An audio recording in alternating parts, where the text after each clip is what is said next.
Hi, I'm Brenda Yoho, and welcome to Solution Saturday. Hey, it's been a busy week, so I apologize for missing my Solution Saturday last week.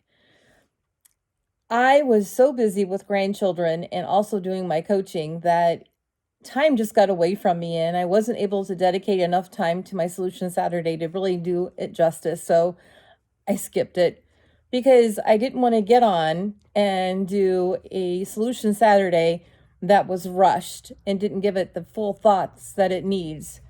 So, in my time, I wanted to share with you that I feel like that risk taking and having the opportunity to explore that has been really kind of lost in education and in the jobs that we're doing currently. I don't think that people are feeling really a lot of trust, not only in themselves, but in each other. I say that because in my experiences with traveling around and talking with a lot of the people that I'm coaching and just with other people that are in the educational realm and even in the business realm, people are kind of comfortable where they are. And I know that we've had a hard time with if we were at home working on trying to get back into the work environment. We tend to kind of like our comfort zone and we don't want to get out of that comfort zone. With the improvements that are being made with AI and that coming into the realm of our workplaces and our school environments, people are a little afraid of change. So I wanted to kind of talk about what kind of risks are you taking? Are you getting out of your comfort zone? Are you getting stuck in your comfort zone? Are you taking some risk? Are you changing it up a little bit? I'll give you an example of a risk taker. My granddaughter. We went to a wrestling meet. It was an invitational. We left our house at 6 a.m. and didn't get home until, I don't know, 6:30, 7 o'clock at night, probably even later than that. It was a full day. Yes, she's in high school and she is a girl wrestler. She is the first girl in her school to have a wrestling club in her high school, which she's a risk taker. I give it to her. She started this. She was unsuccessful. She did not win her meets, her matches, but the girls were a little bit bigger than her. She had to wrestle girls that were in a higher weight class than her by I don't know, 20 or 30 pounds. But she faced them. She got in there. She did her best. And we're going back again. She's going to do another one. So she's taking some risk. And I don't know. She's not going to quit. I don't know if it was her best day ever. I know I was exhausted. She had to be too. And I'm challenging people now to kind of think about taking some risk and changing the way we're doing things. If we keep doing things the way that we've always done things, we're going to get the same results. And I hate to say this, but we might even get worse results. When we take an approach and face things a little differently and even look at them a little differently, we might see things through a different lens. When we look at kids that are not doing well in school right now, we have to ask ourselves to take a step back and ask why.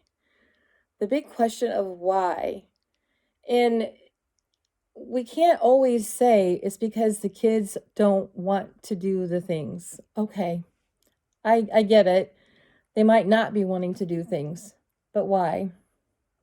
And what are we doing to help them to understand that learning is important and what they are doing is important in school?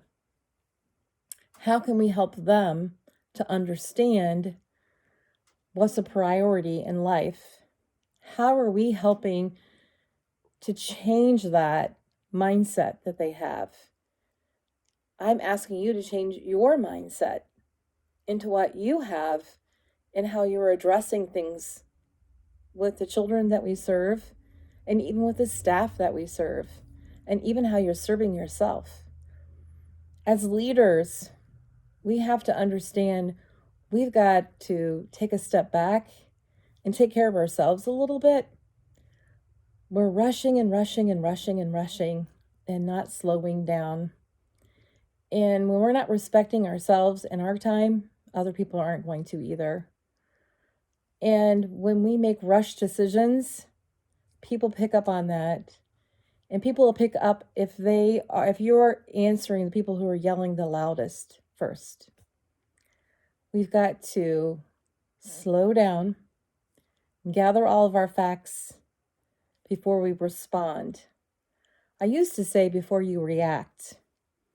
And there's a big difference between reacting and responding. A reaction is emotionally charged. When we react, we're reacting with our emotions.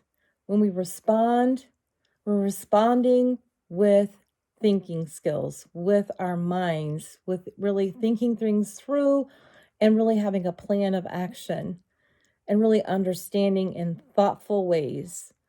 There's a big difference there. And so I'm going to correct myself from what I used to say. Gather all your facts before you react. Because I think that reaction is not what we want right now. We want responsive. We want responsive answers. We want people to really think things through and then respond in a thoughtful way. That you've really thought through all of the should-haves, would-haves, could-haves, and what-ifs. And really have that all planned out and thought out. Because there's lots of things that can happen when we make a decision. And we really need to think about all of them. We can't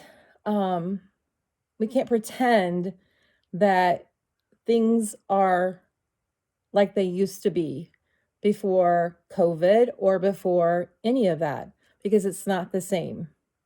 It really isn't. And we can't say we're going to wait till it gets back to normal, because what is normal?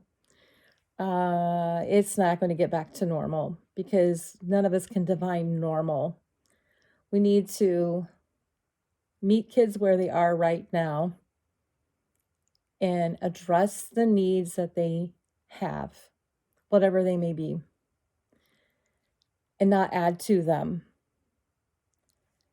It's really difficult to reach kids who are hard to reach. And I think it's even harder now than it was when I was a principal. I can recognize that. There is so many elements that are getting in the way of reaching those children. I think about all of the social media tools that they have and platforms that they're on. I think about all of the pressures that they have 24/7. I think about all of the things that are pulling at their time and the value that they're placing on things that they shouldn't be placing value on. For example, the social media. And I think as adults, we do the same thing. How many likes did they get on something? As adults, we do the same thing. I'm not big on social media. I don't get on there that much. And I know I'm supposed to. As a new author, I should be getting on there and doing things and promoting this and doing that and connecting with everybody. But I think it can be overwhelming when you get on there and you look and you're thinking about who's sharing this and who's doing that, and nobody made a comment on anything that I've posted. Are people really looking at my stuff? Kids do that to themselves, and it can be very detrimental to them. They start thinking, okay, so nobody liked my stuff, so I must not be good enough. They start internalizing all of those things. So when they start thinking those things, they're not having any conversations with anybody to tell them differently. I think that we need to have more conversations as parents, as teachers, as principals, community members. We need to start talking to our youth more and encourage them to talk to each other more. Get rid of those devices. We don't know how to talk to each other. And there's so much violence and negativity and anger. And I get so upset sometimes with some of the articles and some of the video clips that I see on news about acts of violence and people losing their lives. And I think that over stuff that I feel like that is very material and not needed. So my solution to the problem is this. The problem is we're not taking enough risk in changing the way that we've always done things. And my solution is try something different this week. Do something a little different. Start up a conversation with somebody new. Do a new activity. Invite somebody into your group. Take a risk by asking some questions. It doesn't hurt to meet somebody different in your school, in your community. Do you know your neighbors? Send a card to somebody. That's unique. We're not sending enough cards in the mail, writing letters, handwritten notes. I think that's amazing. We miss out on so much. So I hope that we can start taking a little bit more risk and start conversations and start doing some things that are helping us to grow together instead of being so far apart. And start enjoying a little bit more. I hope you had a great Thanksgiving.